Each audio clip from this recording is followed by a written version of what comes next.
In today's video, we're diving into how to effectively manage painful periods based on our more than 10 years of clinical experience combined with the latest research findings. We're about to reveal some surprising and highly effective methods for managing menstrual pain that you might not have considered. Treating your period pain is essential. Later, we'll explain how untreated period pain can cause more pain through a process called central sensitization. What are the best drug-free treatments? First up, you might try heat therapy. This means using a heat pack on your belly. According to research, heat therapy can be just as good as ibuprofen, and even better than paracetamol for easing period pain. We strongly advise against using hot water bottles due to the high risk of burn injuries. We recommend using microwavable wheat hot packs as a safer alternative. If heat therapy doesn't fully help, there's more to try. There's TENS, which stands for transcutaneous electrical nerve stimulation. This method uses a small device to send electrical pulses through your skin, and it helps with pain in about 30% of severe cases. If that still isn't enough relief, you can also consider acupuncture and physiotherapy. Both of these treatments have shown significant improvements in reducing pain intensity. Next up, regular exercise. When you exercise, your blood flows better. Your body releases feel-good chemicals called endorphins, and it helps lower stress and anxiety. However, sometimes exercise alone isn't enough. Additionally, you might find relief through dietary supplements and changes. Thiamine, pyridoxine, magnesium, fish oil, and vitamin E have all been reported to help reduce period pain in some women. Another approach to consider is a low-fat vegetarian diet, which some studies suggest can also alleviate symptoms. Thus, even if you prefer not to take medicine, there are plenty of effective options to manage dysmenorrhea and feel better during your period. What are the best medication options? One of the most common options for managing painful periods is NSAIDs, which are medicines like ibuprofen. These work best if you start taking them 1 to 2 days before your period begins and continue through the first 2 to 3 days of bleeding. Treat them as a preventative measure, and you will get better results.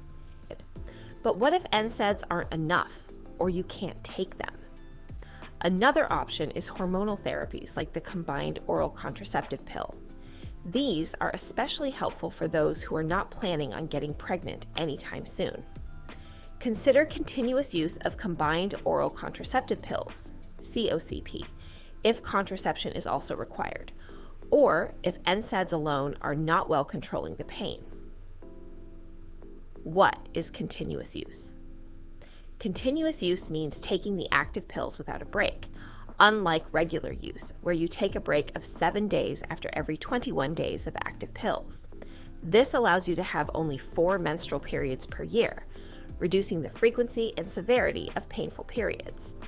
Continuous use does not affect long-term fertility. Spotting usually occurs after about 3 cycles of continuous use.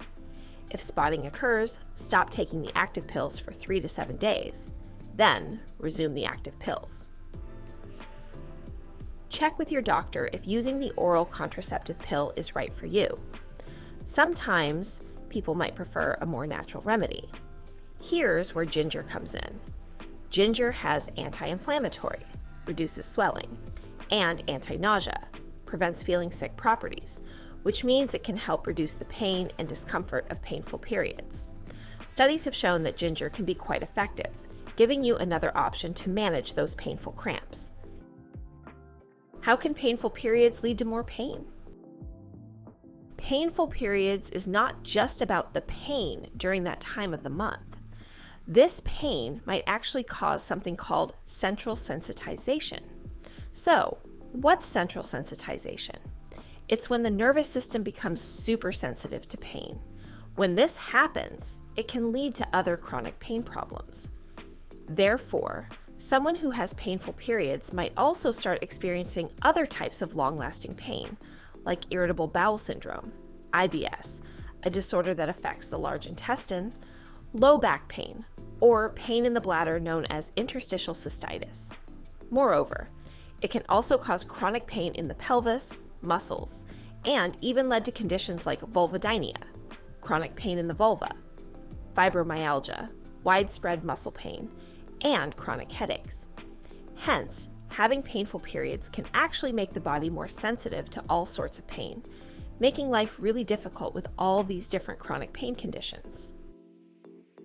Can period pain be prevented? It turns out there are several risk factors that can increase the chance of experiencing painful periods. We are going to focus on the factors that we can control. For example, if someone smokes or has obesity, they are more likely to have painful periods. On the other hand, there are also protective factors that can help reduce the risk of experiencing dysmenorrhea. Having children also helps lower the risk.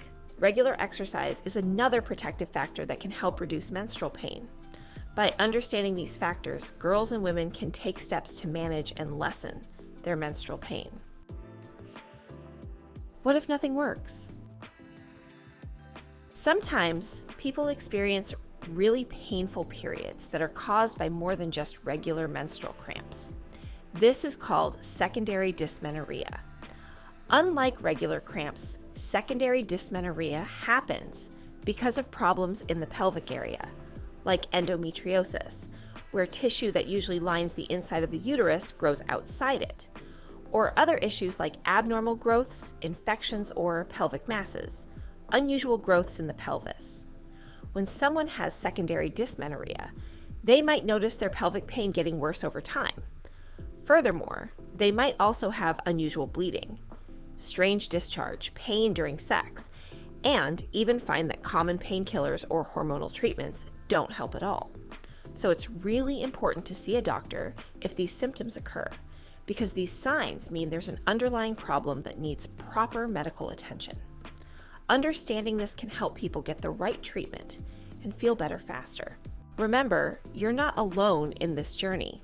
Millions of people are navigating similar experiences, and sharing knowledge is a powerful way to bring about change. If you found this video helpful, please give it a thumbs up and share it with others who might benefit. Don't forget to subscribe to med3.health for more insights and tips on managing your health. Got questions or personal experiences to share? Drop them in the comments below. Let's keep the conversation going and support each other. Thanks for watching, and until next time, take care of yourself.